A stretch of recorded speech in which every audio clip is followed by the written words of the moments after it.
May I have your attention, please?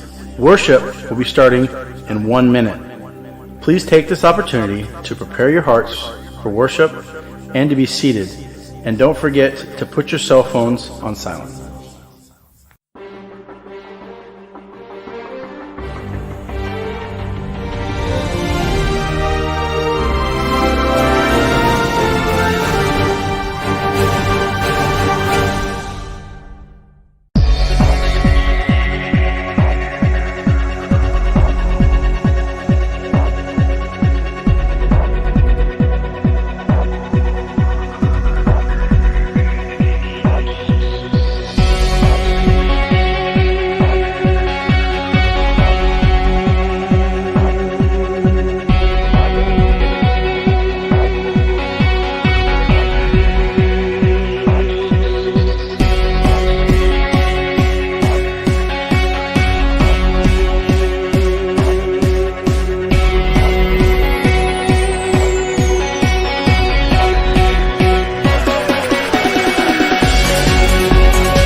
Hey. Hello. Good evening. Good evening. We have had some Technical difficulties tonight. But you know what? It is all right because we are still here and the devil is defeated. You know what? We still gonna have a good time tonight. Okay. The devil must be named Julius tonight because He was kicking his butt a little bit. It was just not coming together tonight, y'all. So hopefully those that was trying to watch on YouTube that they'll get on Facebook because I think it's on YouTube, but I think it's supposed to be on both our YouTube channel and our Facebook channel, but I don't know what happened. So stuff happens, I'm not going to sit here and freak out on it. Let's look. I'm grateful for those of you that caught it and have decided to come back. Again, we apologize for our tardiness, but it just happened. So let's, welcome to Happily Ever After. Let's get some housekeeping. You probably going to hear some stuff in the background. Because this is live from the living room. It's live from the living house, room. It's at the house, at the real White House, where we have children and grandchildren. And there is no muting the background noise. They are live and in color on tonight, man. Again, guys, thank you for hanging out with us for Happily Ever After. We're going to be up here just for a little bit. And we hope to have some great conversations about relationships. Keita says we're on YouTube, so that's great, cool. Great. So listen, do this. Share if you will. Will you share this on your page? Invite your friends, especially to our married couples out there, or those of you that are engaged or in serious relationship.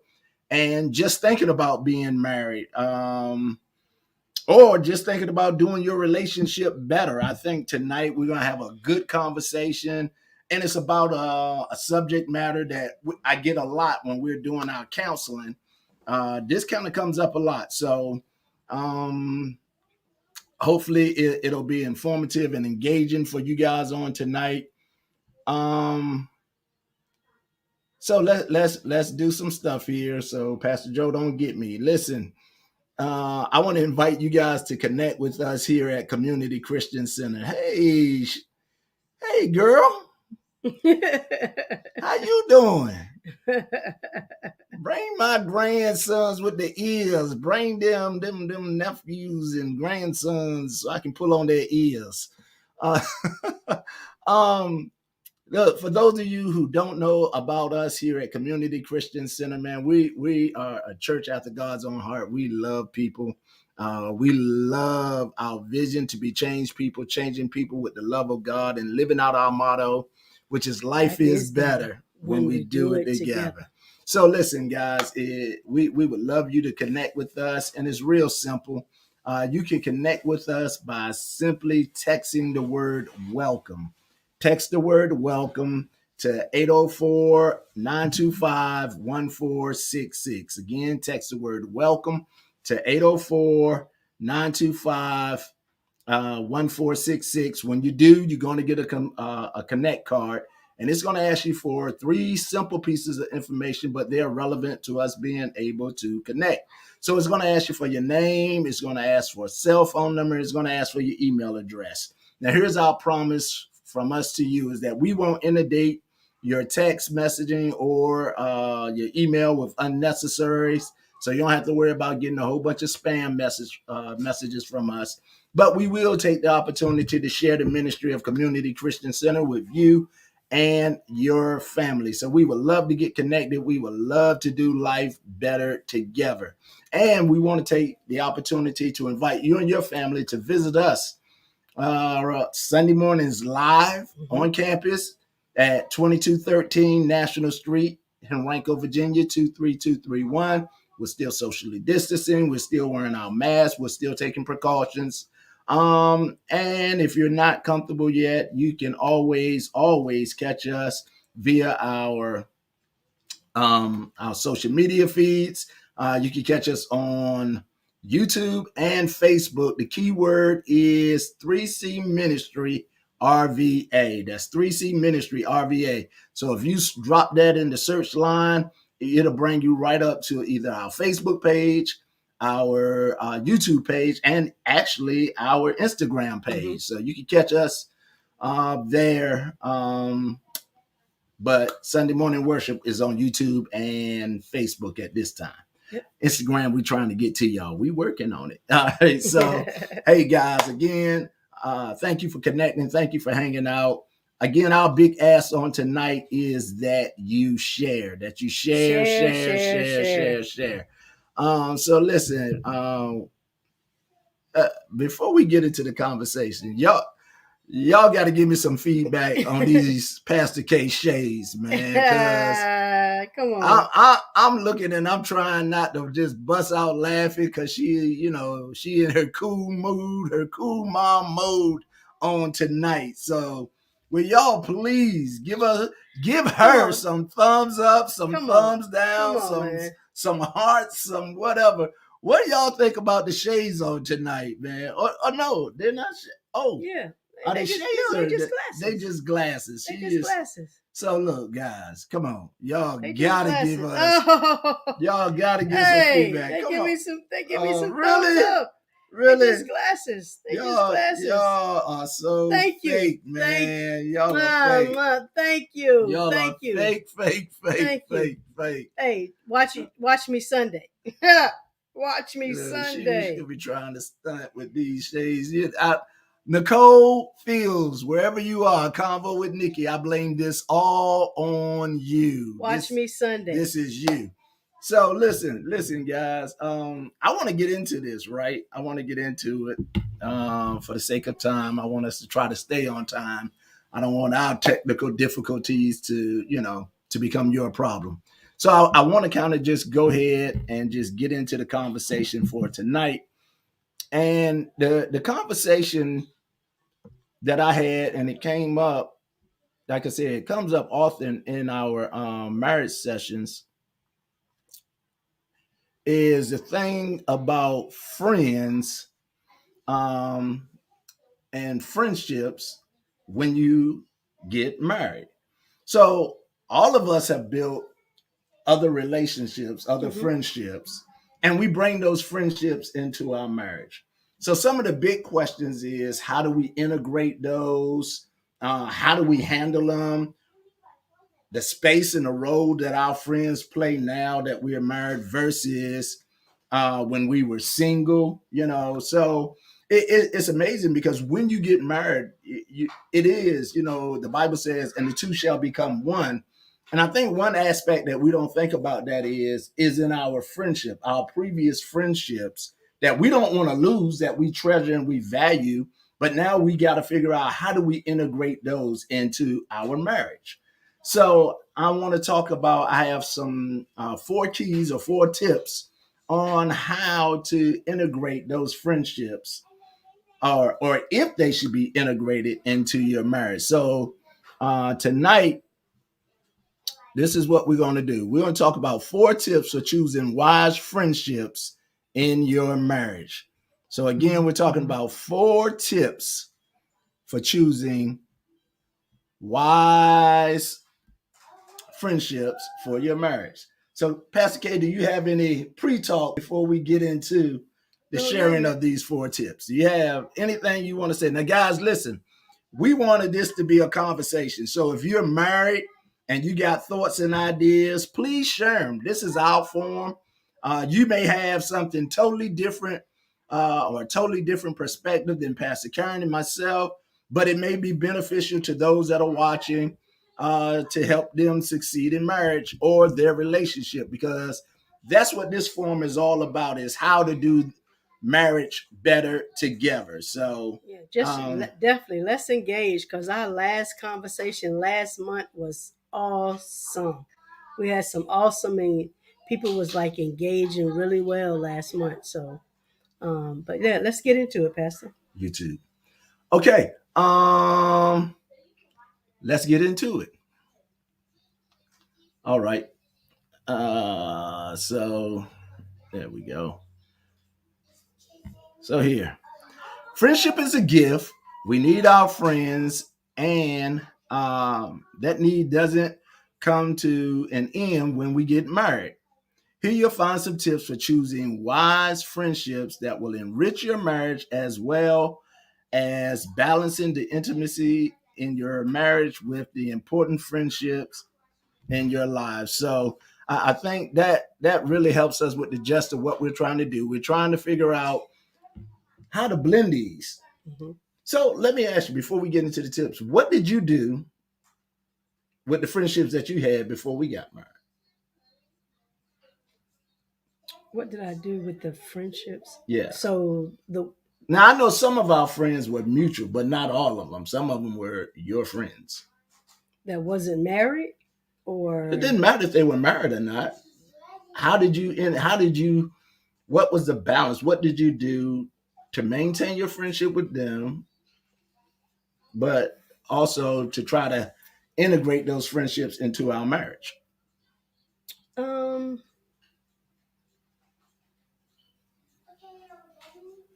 Well, some of it, I don't know. That's kind of hard. Because a lot of, I can't say that. I don't know. I think it was kind of different because we went to college together. Yeah, so we had a lot of the same friends. And then we started to make friends. But no, really for me, it was because you had a lot of friends from Martinsville that didn't go to St. Paul's with us, but they were still your friends. Yeah. And they remained your friends even after we got married. So there were some adjustments of how to make them our friends when they were started off strictly being your friends. I'm very social, and you are very. People think that you like are very social, but you aren't. So I used to have. I used to like to have a lot of people over. So when you say how did I do it, I used to like to have cookouts and stuff at the house. So I used to invite them over. So, or I was just like, babe, can I have, hey, I want to invite some of my friends, so especially my friends from Martinsville, like Treva and Vicky and them. So I used to like to try to invite them over. So you were trying to create an atmosphere where we could all kind of get to know each other, meet. And so, yeah. So, okay, guys, let's get into it. So let's look at tip number 1. Tip number 1 says, make past friends part of your shared life together. And that's just what Pastor Karen was talking about. He says, while there is nothing wrong with each of you having individual separate friends, look at what's in green. It's best to try to make each of your friends a part of your shared life as a married couple. You feel a sense of loyalty, ownership, responsibility for your friends you've been close to through your single years. You can maintain a healthy sense of continued connection with them as you transition into new seasons of your life. And I think Pastor K, said it best, and you guys could drop some hints, tips to what you did or what you're doing as you try to make the two become one.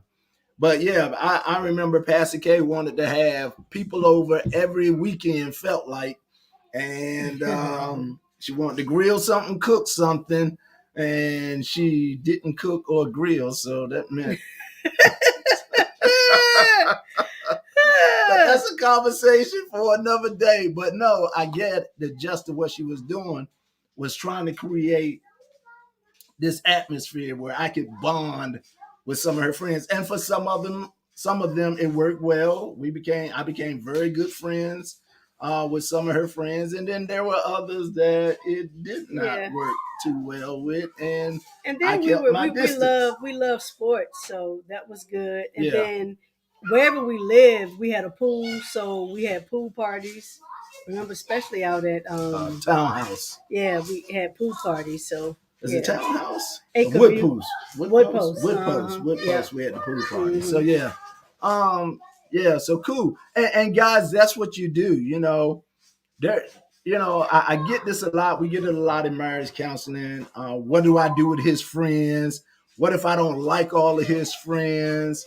How do I get him to talk or meet my friends? Well, if you haven't done it before you've gotten married, I would definitely say create opportunities for mingling, game nights, cookouts, whatever your thing is, watching games together, going out together, whatever it is.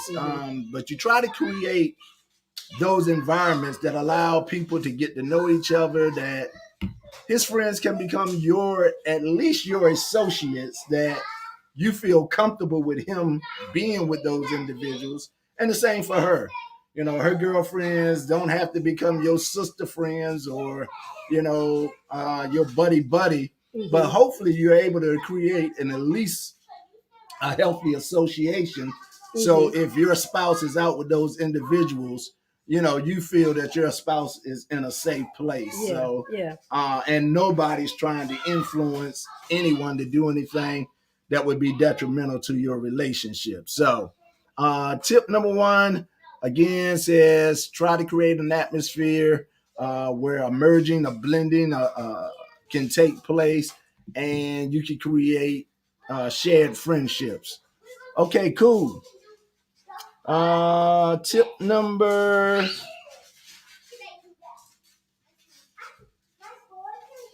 2 says this. This is the one that comes up all the time about opposite sex friendships. So tip number 2 says set boundaries for opposite sex friendships. Set boundaries. Opposite sex friendships don't have to threaten a marriage. They don't, guys, unless you or your spouse feels uncomfortable. If your spouse is feeling unnerved by your friendship with a member of the opposite sex, then you need to respect his or her feelings and talk about it. Please underline that. Take a picture of that. Hold that. You need to respect his or her feelings. Don't tell them to get over it. Don't tell them to deal with it. Don't tell them about how much longer you know the other person than them. But you need to deal respectfully with your spouse's feelings. Maybe involving your spouse in the friendship will help make him or her more comfortable about your friend. Or maybe you can make the relationship a couple's friendship with that friend and their significant other. Ultimately, here's this. Ultimately, show your spouse that his or her needs are most important to you and that you respect your commitment to the marriage. So guys, that was a whole lot, but that's really good. I've heard, some crazy stuff come out in counseling sessions. I knew, hey, these were my friends before we got married, or she was my friend before we got married. Why should I have to stop being friends with her? Hey, if the friendship threatens your marriage, if the relationship, as stated, threatens your marriage, makes your spouse uncomfortable, isn't it worth going through the extra to try to please your spouse? Right. So it doesn't interrupt, the cohesiveness of your home. I value friendships to the utmost. The motto of our fraternity is friendship is essential to our souls. And I believe that. But your friendship with your spouse should be your greatest friendship. I'm not saying your only friendship, but it definitely should be your greatest and most valued friendship. So if that's the truth, what are you willing to exchange it for? What interactions with another him or another her are worth, possibly losing or damaging your marriage or the confidence of your marriage or making your spouse uncomfortable. And I know, we can kind of talk about this personal, because I know I've had some co-workers that were females in the relationship, because you end up spending so much time, the relationships can become suspect. And we've had some conversation about, it looks too friendly, it looks too chummy, and being a young dude, lacking maturity, I ain't get it. Now I better understanding that, some of that stuff could have been handled much differently and would have just avoided a whole bunch of unnecessary, stress. And I think that's what we got to realize, man, is that you can give it to me. That you want to make your marriage as peaceable as possible. So we never said that opposite sex friendships couldn't work. We didn't say that. We didn't say that they were wrong. We didn't say that they had to be destructive. We said that they needed to be balanced and they needed to have boundaries around them. Mm-hmm. Like, you can't let your female friend carry more honor or a greater weight of what she says than your wife say. Or if your wife says something, you go back and get her basically either to co-sign or to measure it to make it valuable to you, versus just receiving from your wife. I think that's where we start to cross boundaries, when we start to make the friend of the opposite sex equal with our spouse. You know what I'm saying, baby? Mm-hmm. So, I think what you have to do is you guys have to set boundaries together of how these relationships look and how they function and how they flow and what it looks like when it's healthy and what it's looking like when it's starting to, cross boundaries or get to a place where it's not so healthy. Yeah, and it's not just relationships when it comes to friends. It's relationships when it comes to family as well. Yeah. Hey, now she, I know this was talking about opposite sex and it's talking about, but she just put an asterisk there, that can spin off to a whole nother conversation, because Pastor K loves her brother. It is the funniest thing. Yeah. They talk every day, all day. They just share the news. They share the Martinsville news, y'all. And, if you're an outsider looking at the relationship, it looks like when those two get together, they don't have room for anybody else. And if you're not comfortable and confident in yourself, that relationship can make you feel like an outsider, an intruder, left out, or uncomfortable. But I've been around him so long and I love him. He is my little brother. He's not a brother-in-law. He's my little brother. And I love him like he's my flesh brother. So there's no envy there. I laugh at them. and then I butt in, I interject, and then I leave them alone because I don't want to know the Martinsville news, you know. So I leave them alone, man. But I think one thing is, you know, back to the topic, is that you got to make sure that your spouse is assured, that they have a confidence, that they understand that there is no other relationship that you're going to have that's going to supersede their relationship. So I know we got to move on, but what are just some of the things that you might think of that we could do to make sure that we're doing that with our spouse?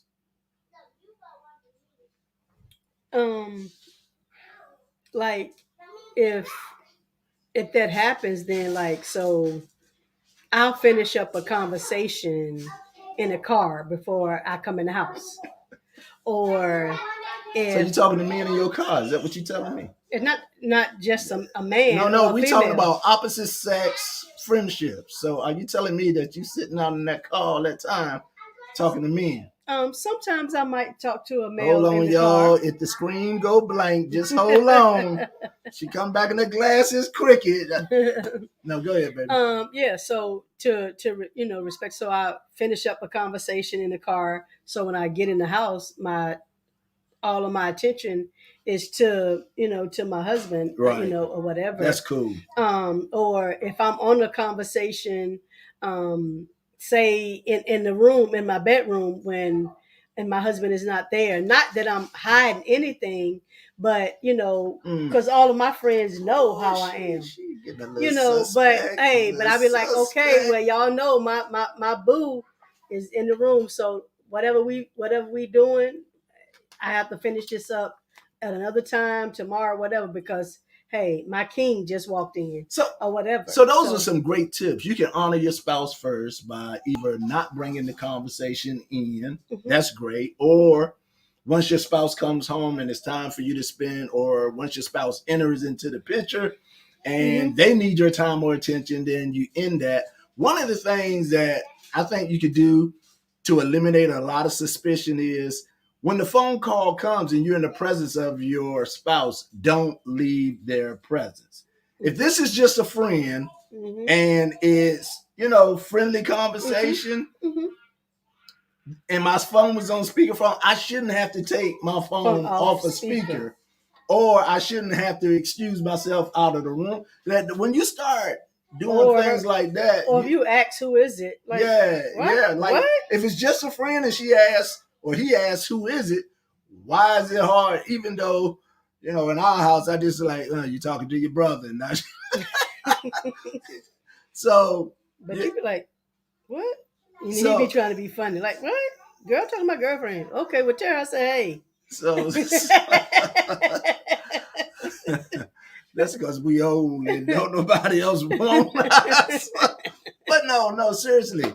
If you don't make it suspicious with your behavior, then you don't give your spouse a reason to think something different about the behavior. So, of course, that individual and you should have sound boundaries that they know exist. Mm-hmm. Watch the flirty conversation, because you don't know who's going to run into that and catch the tail end of that. And you guys know it's an inside joke, but your spouse or your significant other or the person that you're in the relationship may not know that it's the inside joke and we just kidding. So you here's the thing. The individuals in the relationship have to take the onus of making sure boundaries are set and kept.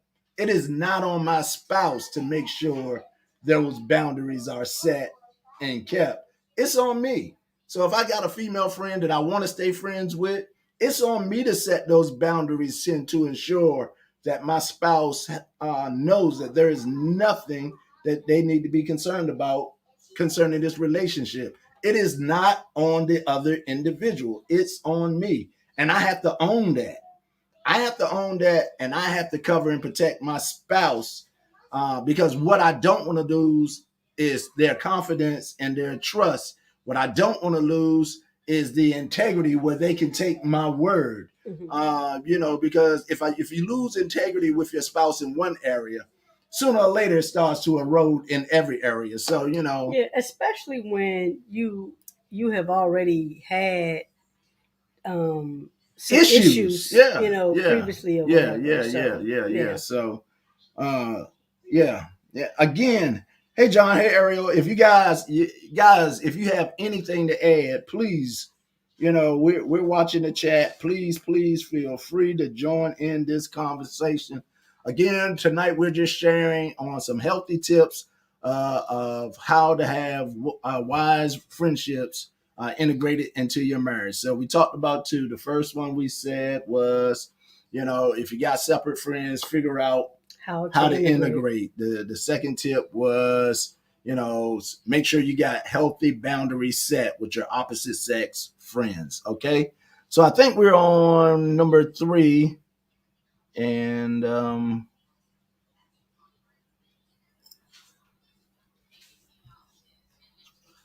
that's number 2. I'm sorry. Number 3 is right here. Yeah. Here we go. Number 3 says, protect your marriage from destructive friendships. Okay. Guys, this is a big one. Protect your marriage from destructive friendships. It's important to use careful discernment when it comes to incorporating past friendships into your marriage. Is this friend someone who is dishonoring or disrespectful of your spouse? Is this person toxic and destructive? Does he or she negatively affect you as a couple? Does this person bring turmoil into your relationship? If you answered yes to any of those questions, it's time for a serious discussion with your spouse about whether to allow this person to remain a part of your life. So that's big right there, guys. Wow, that's big. So, and that's hard because who's determining if the person is a destructive force or not? Because we've had that where he was like, no, I don't think so. I was like, oh yeah, they have. Yeah. So there's this ongoing discussion about if the person means us harm or and now there's a whole lot of side eye going on, Like, well, I seen it. No, because she one thing I got is spiritual discernment, y'all church women. So I gotta hear about her spiritual discernment, I know what a woman see. That woman ain't trying to be your friend. She ain't seeing you for nothing. She ain't trying to talk to you. So here's the thing, you gotta listen, fellas. You gotta listen to let me type that. Lady. Fellas, you gotta listen. Sometimes it may seem a little far-fetched, but sometimes they see it before we do, especially if you're not looking for trouble. Sometimes you don't even recognize the trouble. But I think whenever one of you bring up the thought that this person that's proclaiming to be your friend is really toxic to our relationship, whether you want to agree with them or not, you got to give that credence and you have to stop and listen. Because if it becomes that, concerning to your spouse, then it should be concerning enough to you, or you should honor and respect your spouse and their concerns enough at least to stop and have the conversation about the safety of that particular relationship. Yeah. I get it. Sometimes they're going to be challenging and sometimes they may not be comfortable, especially if you feel that the person is a close friend of yours and that your spouse is uncomfortable with that individual. That could be some real conflictual conversation. But just because it's a hard conversation doesn't mean it's not a necessary conversation. Yeah, especially when we look at those vows that we take and we say that as wives that we are the rib and that we cover and we are the helpmate. And even though sometimes, and husbands, and as wives, and sometimes we can be jealous or whatever. But if we get on the serious side of this thing when it comes to marriage, we are the helpmate, and that's what we supposed to do. So we supposed to cover. So when we feel that, we supposed to be comfortable enough to say, hey babe, like just listen to me this time.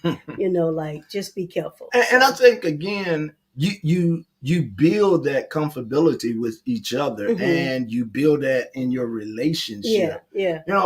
One of the dangerous things to me about marriage is when there is no communication. Like, texting your spouse is not communicating with your spouse. If you don't spend time forging your communicating style, you're not really, you're at a disadvantage when conflict comes, because I don't understand, or I don't recognize your communication style. So now I don't know if everything is you being over the top, or the emotions of it, because we've not spent enough time just communicating to build this foundation that, when tough topics come up, they don't drive us apart, or they don't silence us, because we know how to talk. Everybody knows how to yell and holler at each other, but not a lot of us learn the art of having effective communication with one another, where something's said, something's received, and something manifests. That's effective communication. Those are the 3 steps. And so because we don't take the time to master that, when conflicts arise, when there is a hard conversation, if you've been friends with somebody all of your life, but they make your spouse uncomfortable, but you see them out of the lens of being a brother or a sister, but they make your spouse uncomfortable, and you and your spouse don't have clear cut, concise communication, that's going to be a hard conversation, because there is such, there is such a connection with that other person. And the other person, the connection could be deep, because of how much time we grew up together. They've been my best friend all my life. And now you're telling me that this person trespassed, or they did something, or they said something, and it makes you uncomfortable, and you want me to consider whether or not they should remain a part of our life. Man, that's a difficult conversation. Yeah. And that's what I'm saying. If you've not spent time in conversation, how do you even broach it? How do you even start that conversation about my wife's best friend, or my husband's best friend of the opposite sex? Yeah. So you got to be willing to protect your relationship, and just to take it full circle. If there are persons, that if it is your friend, but all they do is run down your wife, every time y'all together, they got something negative to say about your marriage. They got something negative to say about your wife. They are never edifying or building your marriage relationship. Hey man, you gotta see if you want that toxic, those toxic thoughts and words being spoken against your marriage, especially if you are hearing it and receiving it and not rejecting it, or not rebuting, or not refuting it. Sooner or later, if their influence is great enough, they're going to influence how you think and see your spouse. So you got to be willing to cut some people off. Everybody can't come into your marriage. Right. When you make those vows, take those vows and make that commitment. You're committed to put literally no one above this person. We're not talking God relationships. We're talking earthly relationships. And you literally are committing to put no one above this relationship. So if that's the case, I'm not going to sit and keep listening to people that want to demean my wife. That's toxic. I'm not going to stay in that environment. Why would you keep bringing them in your house or around your relationship? and they never say anything to build, edify, or glorify your marriage. It's always something negative. And if that's the case, that's not a friend. Yeah. And that's not a person you need to have around your relationship. So, guys, in protecting your relationship, you got to be willing to let some people, places, and things go for the betterment of your relationship. And sometimes that's blood relation as well as friendship, you know. It just comes to a point in time. If you're not for me and my wife in our relationship, then I need to, you know, make sure there are some safe boundaries or some spaces between you, my wife, and our marriage, because I'm not going to let you ruin my good thing. Yeah. That might mean your mother. Ooh. Your mother. Wow. What if it is your mom that's, you know, and a lot of times people don't even know they're doing it, but they've had bad experiences. Mm-hmm. And they bring them over. Yeah, they transfer them over and interject them. And, oh, child, I seen this before, you know. Oh, yeah. You better watch out for that. Watch out, yeah. You know, and he get ready to do this and he that. Yeah. And next thing you know, you're a suspect of your mate who's done nothing.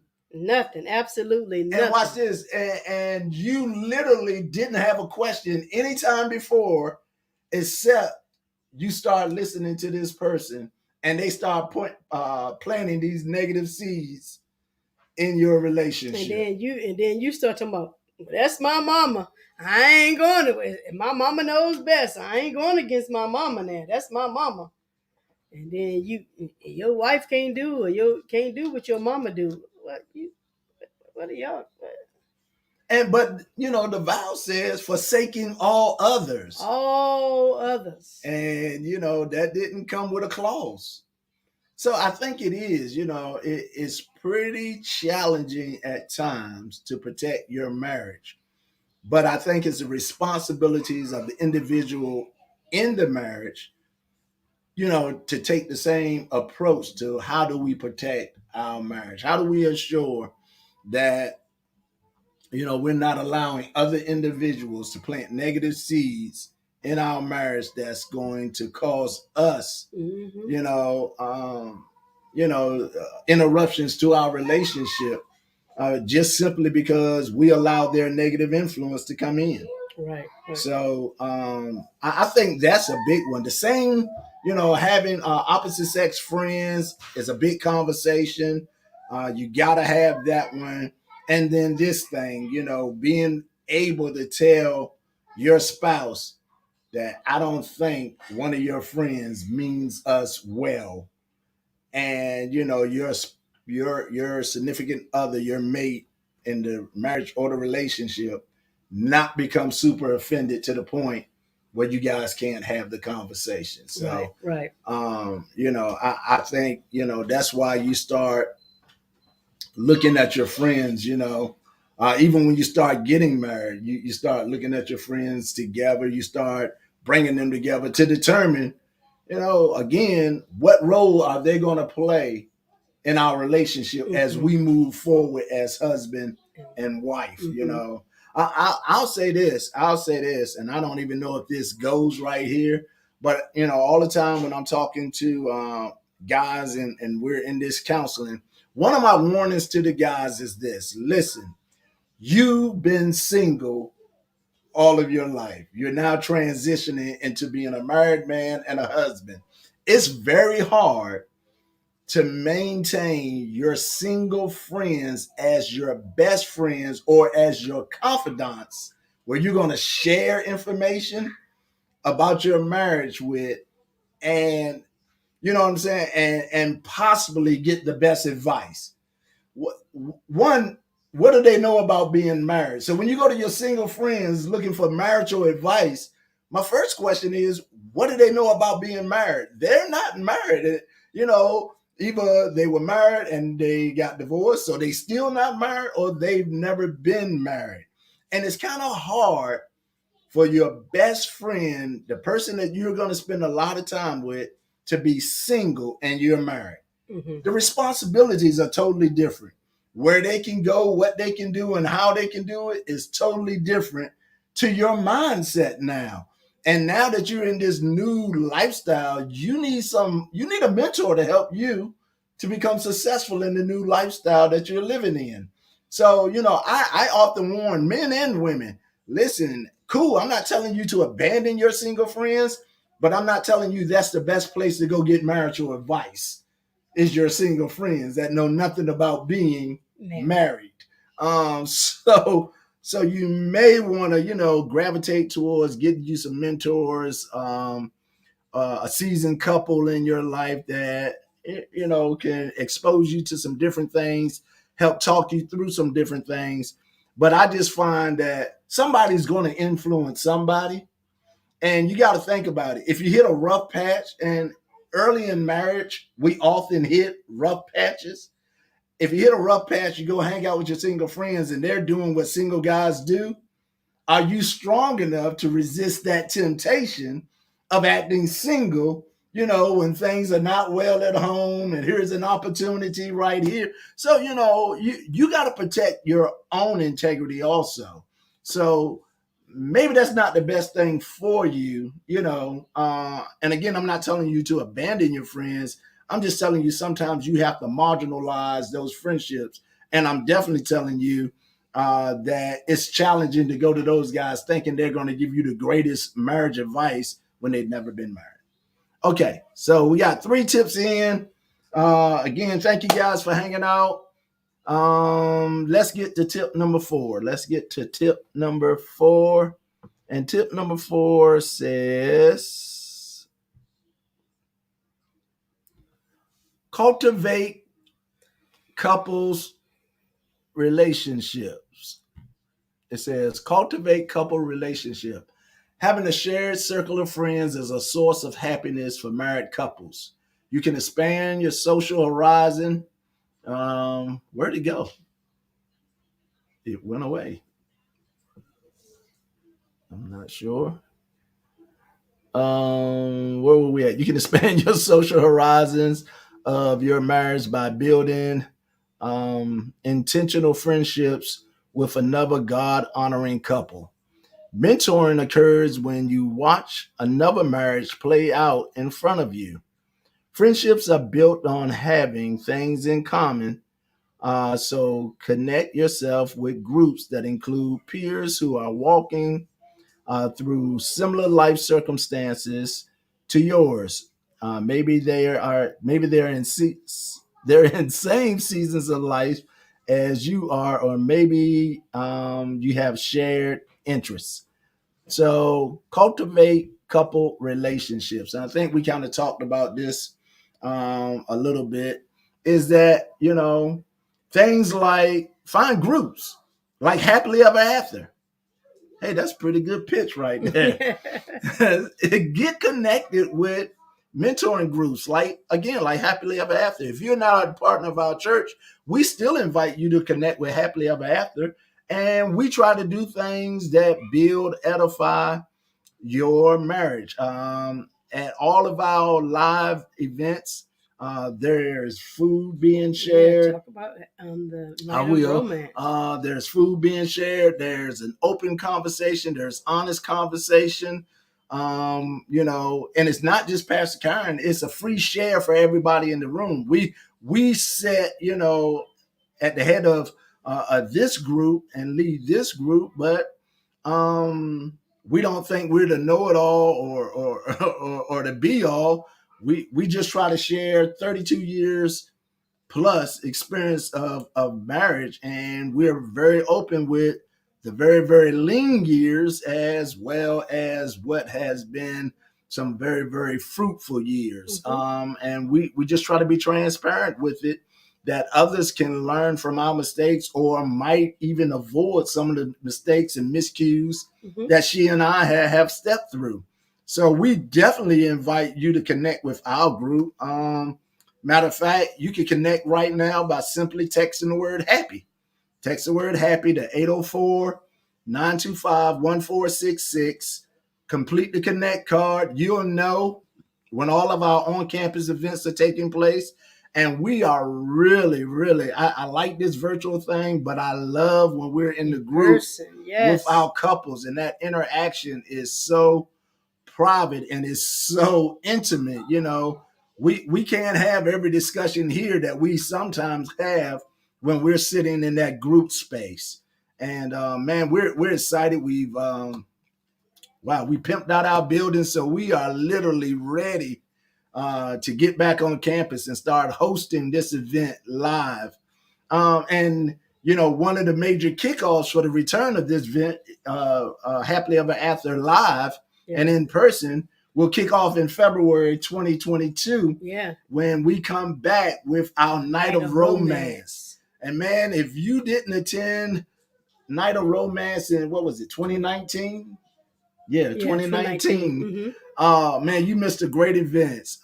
We're talking about great food, great music and entertainment with Dave live, and we laugh with the funny dude. What's his name? I forgot his name. He was funny. We had a comedian. And, you know, a toast. We blessed our marriages. We danced. Yes. Man, we danced like old school. We were sweating. But man, we had a great time, and in February 2022, it's going to be off the chain. It's February the 11th, 2022.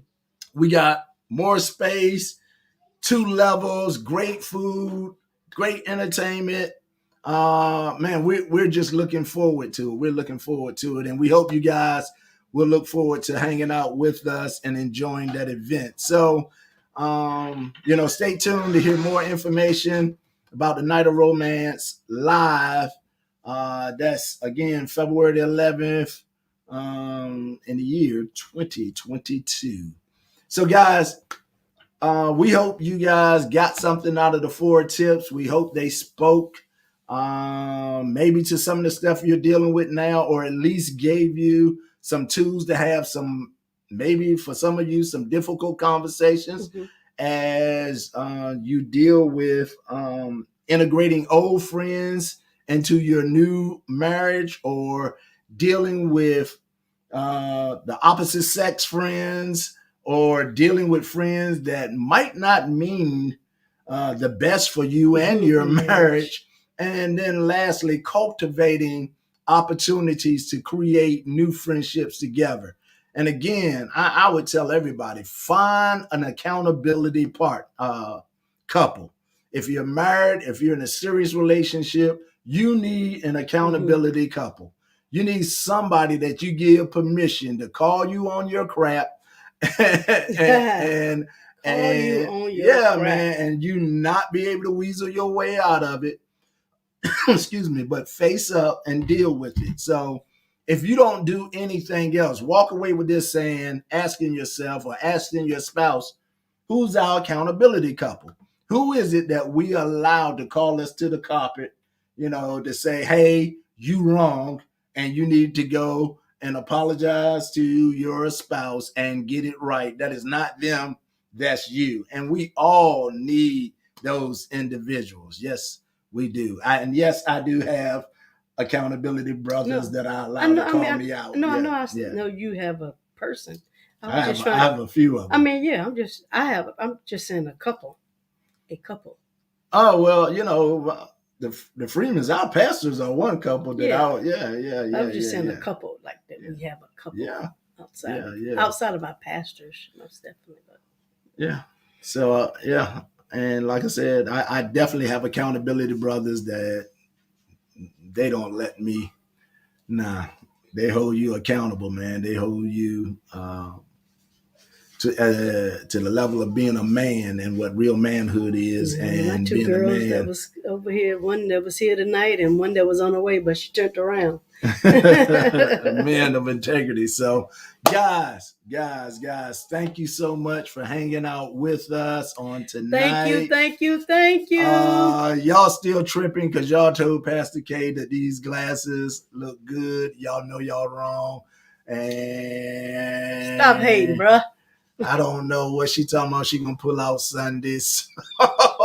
But at 3C, anything could happen. Hey, Lamont. So, guys, we love you guys. Son. Hey, Big Lamont, man. God bless you, bruh. Love you to life. Guys, we love you guys. Thank you so much for hanging out with us. Listen, if you didn't share it, share it after. Just put it on your page. Somebody might happen past it that, it can be beneficial to their relationship. Hey, listen, we want your feedback. We want this platform to grow. We want to partner with you. Tell us how to do it better. Yes. You can give us some suggestions on ideas for topics or having guests. And, we want to get back to having guests and having panel conversations. But yeah, we want you guys to stay engaged with us. So listen, I'm going to leave you with a couple of things, and I'm really going to ask you to do this. So the first thing I want you to do is I want you to connect with Pastor K and I and Happily Ever After. And again, it's real simple, guys. All you have to do is text the word happy, HAPPY, to 804-925-1466.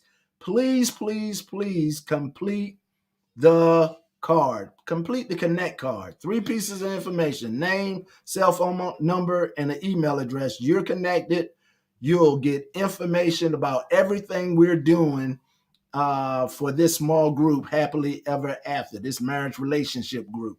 Secondly, if you have any suggestions, they might even be critical, please email us. We want to hear it. We want to hear it. We want to hear your feedback. We want to hear your suggestions.